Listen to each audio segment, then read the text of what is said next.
ಹರೇ ಕೃಷ್ಣ. ಹಿಂದಿನ ವಿಡಿಯೋದಲ್ಲಿ ನಾವು ನಮ್ಮ ತಂದೆ ತಾಯಿಯನ್ನ ಹೇಗೆ ಆಯ್ಕೆ ಮಾಡ್ಕೋತೀವಿ ಅನ್ನೋದ್ರ ಬಗ್ಗೆ ಹೇಳಿದೆ.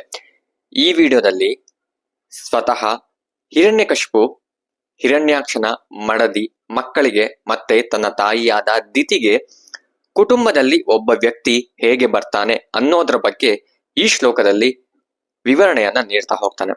ಶ್ರೀಮದ್ ಭಾಗವತ ಸ್ಕಂದ 7 ಅಧ್ಯಾಯ 2 ಶ್ಲೋಕ 21. ಪ್ರಯಾಣಿಕರು ಎಲ್ಲ ಒಂದು ಕಡೆ ಸೇರಿ ಒಂದು ಛತ್ರದಲ್ಲಿ ಅವರವರ ಬಾಯಾರಿಕೆ ಅಂದ್ರೆ ನೀರನ್ನ ಕುಡಿದು ಮತ್ತೆ ತೆರಳಿ ತಮ್ಮ ತಮ್ಮ ಗುರಿಗಳನ್ನ ಸೇರೋದಕ್ಕೆ ಹೇಗೆ ಡಿವೈಡ್ ಆಗ್ತಾರೋ ಹಾಗೆ ಎಲ್ಲ ಜೀವಿಗಳು ಒಂದು ಕುಟುಂಬದಲ್ಲಿ ಕಲೆತು ಆನಂತರ ಅವರ ಕರ್ಮಗಳನ್ನ ಅನುಭವಿಸದ ಮೇಲೆ ಅವರ ಗುರಿಗಳ ಕಡೆಗೆ ಮರಳಿ ಹೋಗುತ್ತಾರೆ. ಅಂದ್ರೆ ಒಂದು ನದಿಯಲ್ಲಿ ಒಂದು ಸುಳಿ ಇರುತ್ತೆ.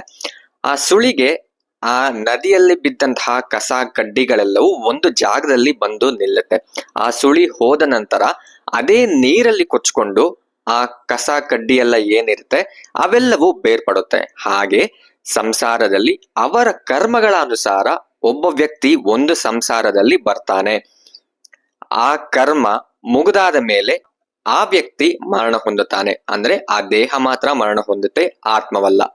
ಆ ಒಂದು ಸಂಸಾರದಲ್ಲಿ ಆ ಒಂದು ಕುಟುಂಬದಲ್ಲಿ ಅವನ ಕರ್ಮ ಆದ ನಂತರ ಮತ್ತೊಂದು ಕುಟುಂಬಕ್ಕೆ ಅವನು ಹೋಗ್ಬೇಕಾಗತ್ತೆ. ಮತ್ತೆ ಇನ್ನು ಕರ್ಮಗಳು ಅವನು ಮಾಡಿದ್ರೆ ಅಥವಾ ಅವನ ಕರ್ಮಗಳು ಇನ್ನೂ ಬ್ಯಾಲೆನ್ಸ್ ಇದ್ರೆ ಇನ್ನೊಂದು ಸಂಸಾರದಲ್ಲಿ ತನ್ನ ಕರ್ಮಗಳ ಅನುಸಾರ ಒಂದು ದೇಹವನ್ನ ಪಡ್ಕೊಂಡು ಇನ್ನೊಂದು ಸಂಸಾರದಲ್ಲಿ ಹುಟ್ಟುತ್ತಾನೆ ಅಷ್ಟೆ.